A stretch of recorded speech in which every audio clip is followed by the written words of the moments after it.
Assalamualaikum warahmatullahi wabarakatuh. Apa kabar sahabat Toko Mandiri Indonesia? Ketemu lagi dengan saya Nafi tim Toko Mandiri Indonesia.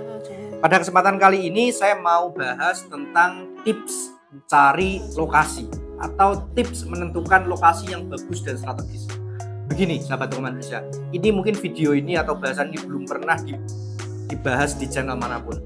Saya pastikan belum pernah dibahas di channel manapun karena ilmu ini saya dapatkan dari pengalaman kami, juga dari sharing kami dengan para senior di kami gabungan. Begini sahabat Toko Mandiri Indonesia, ini tips ya.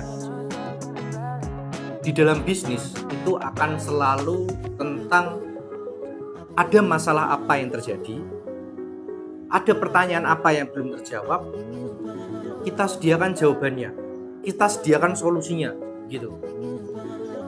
Ya, kita tahu masalah yang terjadi di suatu tempat atau yang terjadi di suatu wilayah, terus kita menghadirkan solusinya, gitu.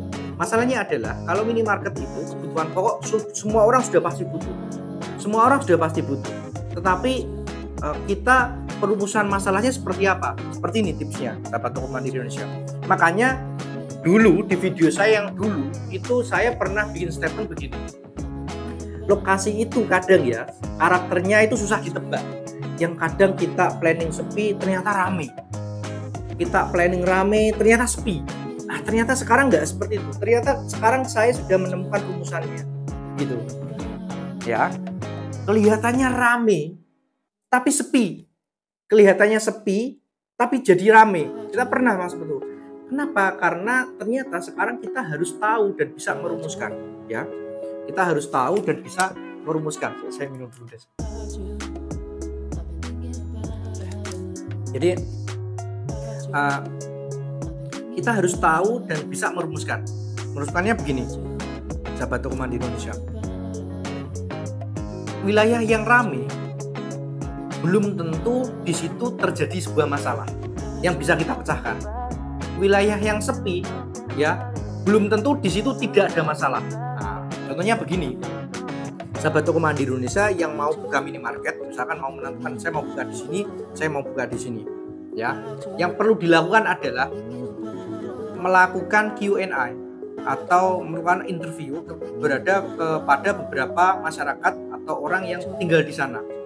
Pertanyaan adalah seputaran Bapak Ibu kalau belanja di mana? Oh di sini. Berapa menit?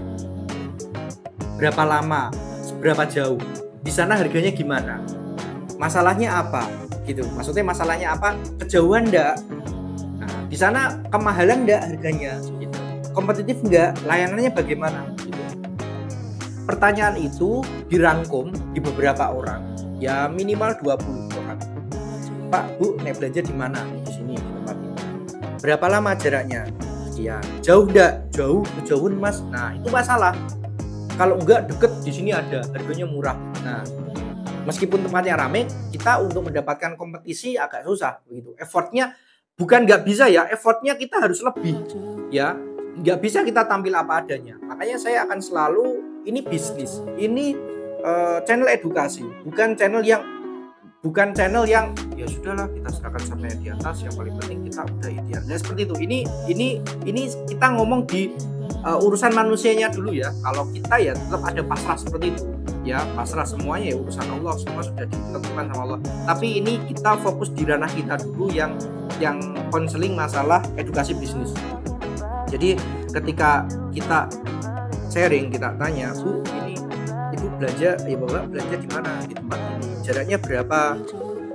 Kejauhan enggak? Kejauhan. Oh, ini masalah berarti. Kalau enggak ya berarti kan enggak masalah. Tanyain beberapa ya. Di sana harganya gimana? Ada banyak masalah nggak di situ? Ajukan 10 pertanyaan contoh, atau tentukan 5 pertanyaan, 6 pertanyaan atau 7 pertanyaan. Misalkan belanjanya di mana? Kejauhan apa tidak? Ya.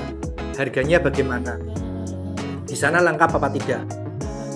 Ibu belanja di sana itu di satu tempat bisa mendapatkan banyak atau harus di beberapa tempat? Ya. Yang keenam, apa yang Ibu inginkan? Ya. Ketika misalkan di sekitar sini kita buka minimarket, ya, terus memutuskan belanja di sini apa tidak, kan pasti yo nek di sini lebih murah saya pasti di sini Mas, karena itu kan nilai plus juga ya. Jadi 6 pertanyaan ini ajukan ke banyak orang, nanti rangkum. Apakah banyak problem di sana? Apakah banyak masalah di sana? Hadirkan solusi. Buka minimarket. Kan begitu. Makanya ini adalah jawaban ketika kadang lokasinya rame tapi sepi, atau kadang sepi tapi rame. Ternyata kesimpulannya adalah di wilayah itu ada masalah yang butuh solusi apa tidak, gitu. Ya, ada masalah yang butuh solusi apa tidak. Contoh, saya ini di sini ada ada di dekat saya ada minuman, ya. Saya haus, tinggal ngambil ini, ya, tinggal ambil ini, saya minum untuk menghilangkan haus saya. Meskipun di jauh itu ada minuman yang lebih besar, saya akan milih ini karena ini lebih dekat dari saya, karena saya tidak mendapatkan masalah. Tapi kecuali di sekitar saya tidak ada minuman, itu masalah. Jadi ketika ada tiba-tiba orang datang, misalkan di depan saya tinggal ambil, ya, orang datang tiba-tiba, Mas ini minum, pasti saya minum, nggak masalah ya. Analoginya seperti itu. Jadi prinsipnya adalah, atau tipsnya adalah, di wilayah itu sebenarnya ada problem apa tidak, ada masalah atau tidak, berikan solusi. Gitu. Ini tips yang menurut saya luar biasa, ya, hasil dari diskusi saya dengan beberapa owner, hasil dari analisa kita. Kalau wilayah itu ada masalah, kita hadirkan solusi. Ya, jadi kalau Pak Marji bilang ada satu pertanyaan yang nggak bisa dijawab, atau satu masalah yang nggak bisa dijawab, ketika ada jawaban itu bisa nilainya miliaran. Ya, ini mungkin jadi ini. Ketika di suatu masalah, kita ada di suatu wilayah ada sebuah masalah, kita menghadirkan solusi. Ya, jadi tipsnya begitu, sahabat umat Indonesia. Buat 6 atau 7 pertanyaan, ya.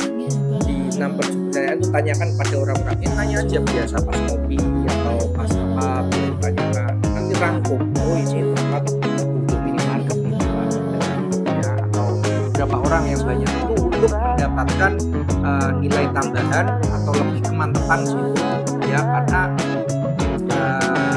orang mau usaha itu, ya, usaha itu namanya usaha, 50-50, 50 gagal 50 berhasil.